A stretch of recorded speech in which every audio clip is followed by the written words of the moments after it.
Hi hello అండి, welcome to my channel. ఈరోజు మన వీడియోలో ఏంటంటే గులాబ్ జాములు. ఈ గులాబ్ జాములు చాలా టేస్టీగా, చాలా సింపుల్గా ఎలా చేసుకోవాలో చూద్దాం. ఇలా నేను చెప్పినట్టుగా చేశారంటే నోట్లో పెట్టుకుంటే కరిగిపోయేలా, లోపల సాఫ్ట్గా, ఎంతో జ్యూసీగా చాలా టేస్టీగా ఉంటాయి. ఒకసారి ట్రై చేయండి. ఇప్పుడు ఈ గులాబ్ జామున్ చేసుకోవడం కోసం గులాబ్ జామ్ పిండి తీసుకోవాలి. ఒక ప్యాకెట్ తీసుకున్నాను. ఈ ప్యాకెట్ కట్ చేసుకుని ఒక ప్లేట్లో వేసుకోవాలి.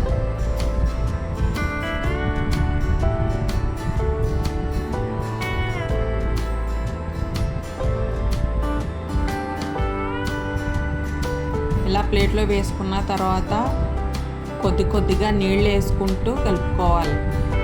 ఇక్కడ నీళ్ళు వేస్తున్నాను నేను, మీరు పాలన్నా వేసుకోవచ్చు. పాలు వేసి కలుపుకున్నా పర్లేదు, నీళ్ళు వేసి కలుపుకున్నా పర్లేదు.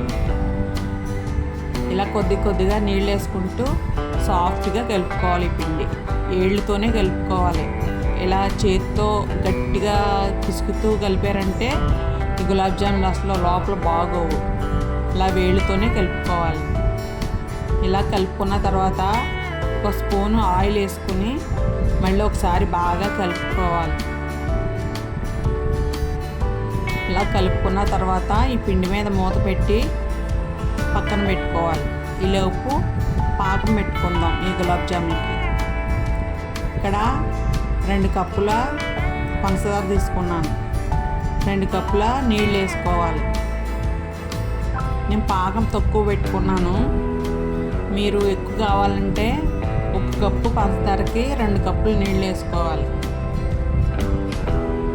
ఇలా వేసుకున్న తర్వాత కొద్దిగా ఈ పంచదార బాగా కరగనిచ్చిన తర్వాత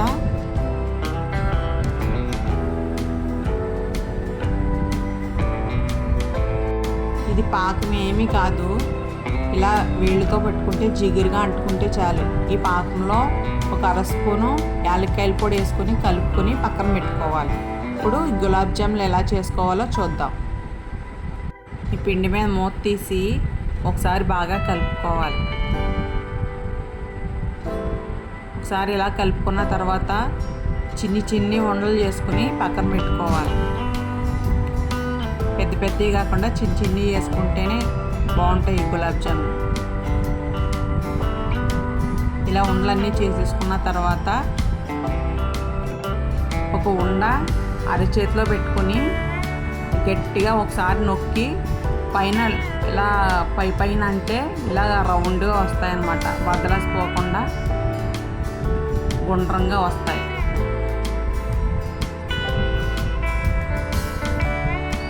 ఇలా అరచేతిలో పెట్టుకొని 2 చేతులతో ఇలా ఉండలకి బేటలు రాకుండా గుండ్రంగా వస్తాయన్నమాట. ఇలాగే ఉండలన్నీ చేసేసుకోవాలి.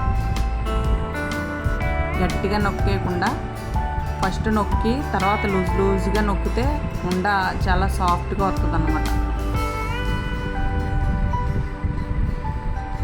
ఇలాగే ఉండలన్నీ చేసేసుకోవాలి.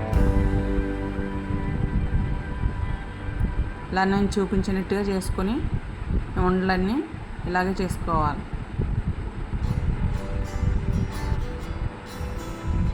చూసారా, ఉండలన్నీ ఇలా చేసిన తర్వాత ఇప్పుడు ఈ గులాబ్ జాములు వేపుకోవడం కోసం స్టవ్ వెలిగించుకుని పెనం పెట్టి ఆయిల్ వేసుకోవాలి.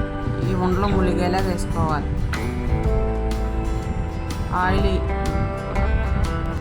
ఆయిల్ ఈటెక్కిందో లేదో చూసుకుని ఒక ఉండ తీసుకుని అరచేతిలో పెట్టుకుని బొట్టన వేలుతో కొద్దిగా నొక్కి ఆ నూనెలో వేసుకోవాలి.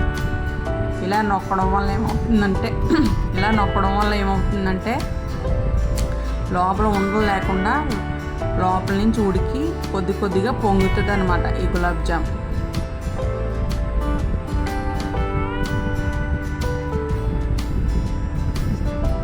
ఇలాగే అన్నీ నొక్కి వేసుకోవాలి. మంట స్లోలోనే పెట్టుకొని వాటికి అవే పైకి తేలే వరకు ఉంచుకోవాలి. ఇలా వేగింది అలా పక్కకు తిప్పుకోవాలి. ఇలా గులాబ్ జాములన్నీ తిప్పుకుంటూ వేపుకోవాలి. మాడిపోకుండా పెద్ద మంట పెడేసి వేపేసారంటే పైన కలర్ వచ్చేస్తుంది కానీ లోపల ఉడకదు అన్నమాట.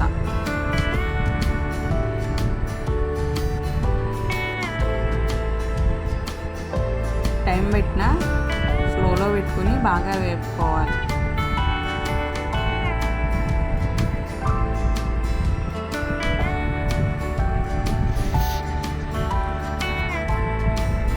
ఫస్ట్ వేసి బాగా వేగిపోయాయి కదా, అవి తీసేసుకోవాలి ఒక గిన్నెలోకి. చూసారా, బంగారం రంగు వచ్చే వరకు వేపుకోవాలి. తీసి ఒక గిన్నెలో వేసుకోవాలి.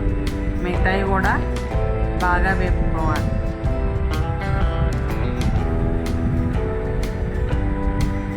ఇవి కూడా వేగిపోయి ఇవి కూడా తీసేసుకుని ఒక ప్లేట్లో వేసుకోవాలి.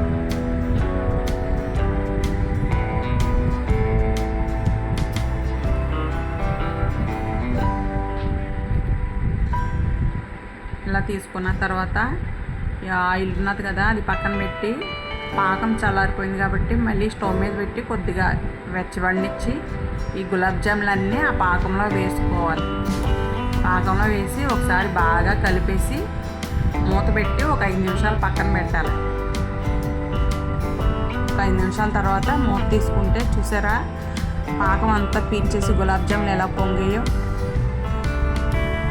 నేను పాకం తక్కువే పెట్టాను, కావాలనే పెట్టాను. అంటే పాకం ఎక్కువగా ఉంటే బాగోవని తక్కువ పెట్టుకున్నాను. మీకు కావాలితే 1 కప్పు పంచదారకి 2 కప్పులు నీళ్ళు వేసుకుంటే సరిపోద్ది అనమాట.